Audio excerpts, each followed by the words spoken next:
भाई इतिहास न बीजेपी लिखती है ना कांग्रेस लिखती है, इतिहासकार लिखते हैं। कहने वाला कहता रहे, कोई पत्रकार अछूत नहीं रह सकता। सियासत की चाबुक पत्रकारों पर चल जाती है, तो हम तो सामाजिक कार्यकर्ता हैं। उदाहरण हमने दिया, आप लोग कहीं तोड़ मरोड़ का पेश मत कर दीजिए, कल से फिर हमको सब घेरने लगेगा।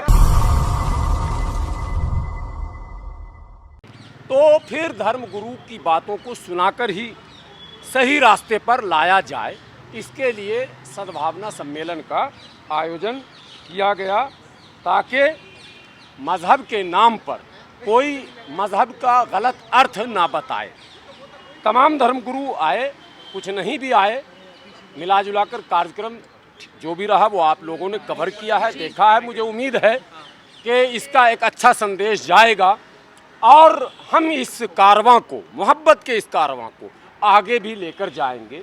और तमाम इलाकों में, दिल्ली के भी और देश के भी, मेरा ये इरादा है मुकम्मल कि मजहबी रहनुमाओं, मजहबी पेशवाओं को एक स्टेज पर लाया जाए और उनसे अपीलें करवाई जाएं, उनसे ये गुजारिश करवाई जाए, उनसे ये विनती करवाया जाए, ऐलान करवाया जाए कि मज़हब के नाम पर कोई भी नफ़रत की बात अगर करता, जो कि आज हमारे इस कार्यक्रम में ऐलान भी हुआ है, तो उसको मजहबी नहीं समझा जाएगा। सरकारी करने लगे सर, नहीं, सरकार का देखिए, वो उनका काम है, वो अहले सियासत जाने, वो उनका काम है, वो अहले सियासत जाने। हमारा काम मोहब्बत का है, वो हम करते रहेंगे। मैं पॉलिटिकल पर्सन नहीं हूँ, किसी पार्टी का प्रवक्ता नहीं हूँ, किसी पार्टी का मैं सक्रिय सदस्य भी नहीं हूँ, मैं तो साधारण सदस्य भी नहीं हूँ। इसलिए हमसे सरकार और पार्टियों के संबंध में कोई प्रश्न ना पूछें। हमने सारे धर्मगुरुओं को आज आमंत्रित किया था और सारे धर्मगुरुओं ने आज विनती की है, अपील की है, गुजारिश की है कि धर्म के नाम पर नफरत फैलाने वालों को हम धार्मिक नहीं मानेंगे, हम उसे अधर्मी कहेंगे। अधर्म का नाश हो, धर्म की जय हो के उद्घोष नारे भी लगे। जी, जो आपके सद्भावना में आए थे, नफरत छोड़ो भारत छोड़ो में जैन मुनि थे, वो तो कह रहे कि मदरसे में बम मिलता है, आतंकवादी पहुंचते हैं। नहीं, ऐसा कुछ भी नहीं कहा। नहीं, ऐसा कुछ भी नहीं, बिल्कुल। आपके कैमरे में कैद होगा, मैं देख लूँगा, लेकिन मैं भी सुन रहा था। देखिए, आप पत्रकार हैं, आप काट कर छांट कर कुछ भी अर्थ, बाहर क्या बोला वो आप छोड़िए, बाहर सब लोग स्वतंत्र हैं।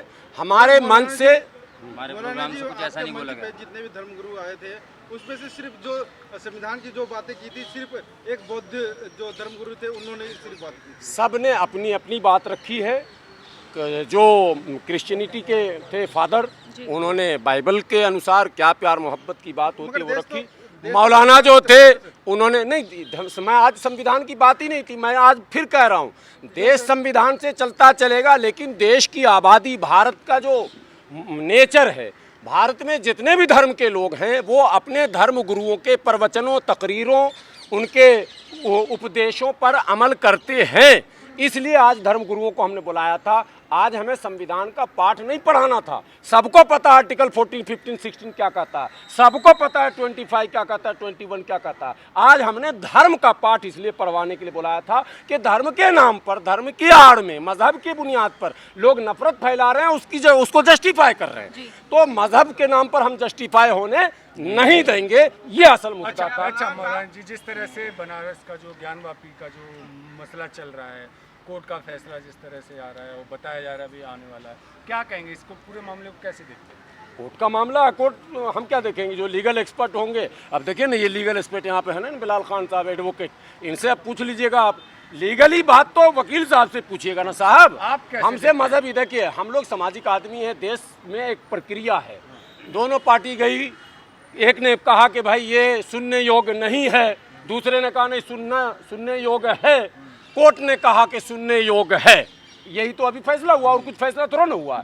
अभी जो आया है कोर्ट का फैसला, जिसका ढोल आप पीट रहे हैं कि फैसला ही आ गया, वो तो सिर्फ ये आया कि मेंटेबल है या नहीं, सुनने के लायक है। उसमें तो सुनने के लायक कोर्ट ने ये कहा, जो वाराणसी के जिला जज थे, उन्होंने कहा भाई ये केस सुनने योग्य है, तो चलने दीजिए ना। अभी तो प्रोसेस बहुत सारे हैं, लंबे, हाई कोर्ट है, सुप्रीम कोर्ट, लेकिन हम लोग नहीं, लेकिन मैं यहाँ से अलग हट रहा हूँ। सुनिए, हम लोग ये प्रयास आज भी कर रहे हैं कि इंटरफेथ डायलॉग हो, तमाम धर्मगुरु आपस में बैठे।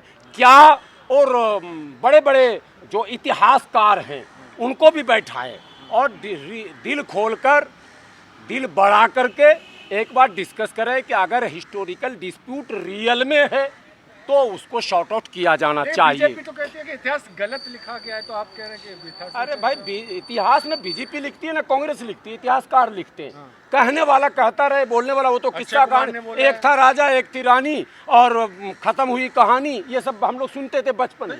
वो कोई कहानी सही नहीं है, ठीक है। मौलाना साहब, इस वक्त तक प्रोग्राम करें, दिल से दिल को जोड़ो, भारत नफरत छोड़ो। इसी तरह राहुल गांधी जो है कन्याकुमारी से कश्मीर तक कर रहे हैं भारत जोड़ो यात्रा। आपको फंडिंग कहाँ से है? सबका अपना अपना काम है। सारे भारतीय बहैसियत भारतीय और सारे धर्म के, जैसे मैं मुसलमान हूँ तो बहैसियत मुसलमान, दोनों मेरा कर्तव्य है कि हमें प्यार के जो भी संभावित रास्ते हैं वो हम उसको तलाशें, और बहैसियत भारतीय की भी मेरा कर्तव्य बनता है। तो दोनों कर्तव्य के निर्वहन के लिए हम लोग यहाँ आज आए थे, और तमाम लोग जो आए हैं वो इन्हीं दोनों कर्तव्यों के निर्वहन, चाहे वो हिंदू हो, मुस्लिम हो, सिख हो। ये इस प्रोग्राम की कामयाबी कहेंगे कि तमाम तर आंतरिक विरोध यानी अदृश्य एक विरोध हुआ है जिसमें कई मेहमानों को नहीं आने दिया गया है। मैं अब कैमरे पर बोल रहा हूँ, ये कांग्रेस का एक नहीं सूत्र, अरे सूत्र, इस देश में आप भी सियासत से नहीं बच सकते।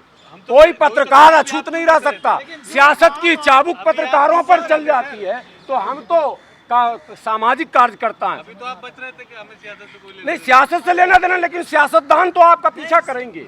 अब शैतान से किसी का कोई रिश्ता होता है, लेकिन हमारे मजहब में कहा गया शैतान से पनाह मांगो। वो तुम्हारा पीछा कर रहा, मगर रिश्ता नहीं है मेरा भाई शैतान से, वो पीछा कर रहा है। तो सियासतदान से हमारा रिश्ता नहीं है। अब आप ये मत सोचिएगा कि सियासतदान को हम शैतान करें, नहीं। उदाहरण हमने दिया, आप लोग कहीं तोड़ मरोड़ का पेश मत कर दीजिए, कल से फिर हमको सब घेरने लगेगा। एक सवाल हो रहा है, आपने सबसे ज्यादा नफरत छोड़ो में जो मदरसे के लोगों को ज्यादा बुलाया गया, उससे क्या मैसेज देने की कोशिश की गई? आपको क्या लगा, क्या मैसेज जाना चाहिए? हमने उन मदरसे के मोहतमीम व्यवस्थापक को बुलाया जो नॉन मुस्लिम की बड़ी आबादियों के बीच काम करते हैं, और वो इंटरफेथ डायलॉग भी करते हैं, वो कम्युनल हार्मोनी को मेंटेन करते हैं, वो सद्भावना पे काम करते हैं। और वहाँ के जो हमारे हिंदू भाई हैं वो उस मदरसे के मौलवी का इज्जत और सम्मान करते हैं। तो मुझे लगा इससे अच्छा और क्या उदाहरण होगा कि ऐसे मौलानाओं को भी बुलाया जाए जिनको वहाँ के सारे हिंदू भाई सम्मान देते हैं, उनको अपनापन का एहसास होता है, विपरीत परिस्थितियों में उनके साथ वो खड़े होते हैं। तो भाई हम तो सद्भावना के उन तमाम मार्गों को तलाशेंगे। तो उन मौलानाओं को हमने बुलाया, सबको नहीं बुलाया। अगर मदरसा को बुलाना तो यहाँ 5000 आदमी मदरसे, तो कितने संबंध। लेकिन एक तरफ तो आरएसएस के जो जिस तरह से बीबीसी में रिपोर्ट चलाया गया है कि नेकर जलाया जा रहा है, इस तरह की चीजें हो रही वो है। पॉलिटिकल पार्टी का न काम है, वो कांग्रेस का काम है निकर जलाए और दोनों लड़े। हम पॉलिटिकल है ही नहीं, हम किसी दल में आपने देखा हमको क्या, ये बताइए। हम दिल की बात कर रहे हैं, आप दल की बात कर रहे हैं। मैं दिल जोड़ने की बात कर रहा हूँ। वो दल जोड़ते रहे, घटक बनाते रहे, गठबंधन बनाते रहे। हमें गठबंधन से लेना देना नहीं। मेरा सवाल ये है, एक सेकंड, जो आप दिल जोड़ने की बात कर रहे हैं, जो आपके अध्यक्ष उमर इलियासी साहब वही नहीं आए। अरे फिर वही बात, मेरा बाप अगर गलत रास्ते पर चलेगा तो हम रास्ता छोड़ देंगे। मेरा भाई गलत रास्ते पर चलेगा तो हम छोड़ देंगे। मेरा बेटा अगर गलत रास्ते पर चलेगा तो हम छोड़ देंगे। मेरा दोस्त है, ये भी हमारे दोस्त हैं, अब ये गलत रास्ते पर चलेंगे तो हम भी चल जाएंगे। नहीं आए इलियासी साहब, नहीं आए फलां साहब, चिना, अरे नहीं आए तो हो सकता है कोई मसला होगा, देख लिया जाएगा आगे पीछे। एक दिन की दुनिया नहीं है ना, करते रहना, कोशिश किए जाओ। मेरे दोस्तों, मैं तो जो चाहता हूँ वही कह रहा हूँ, वही हमारा बैनर था, वही तकरीर थी, वही सब कुछ था, उसमें कौन नई बात है। भाईचारा बना रहे हिंदू मुस्लिम दिल जोड़ने की बात कर रहे हैं, जोड़ने वाली बात नहीं। तो आवाज आई कि इस्लाम में नमाज जरूरी नहीं है, वहीं पे ज्ञानवापी का मसला। नहीं, यार आप लोग कैसे सुनते हैं? नमाज जरूरी, नमाज के लिए मस्जिद जरूरी नहीं। ये बात है बहुत पहले मुकदमे में इस्माइल फारूकी के मुकदमे में आ चुका है। ये कोई इशू नहीं, ये इशू नहीं।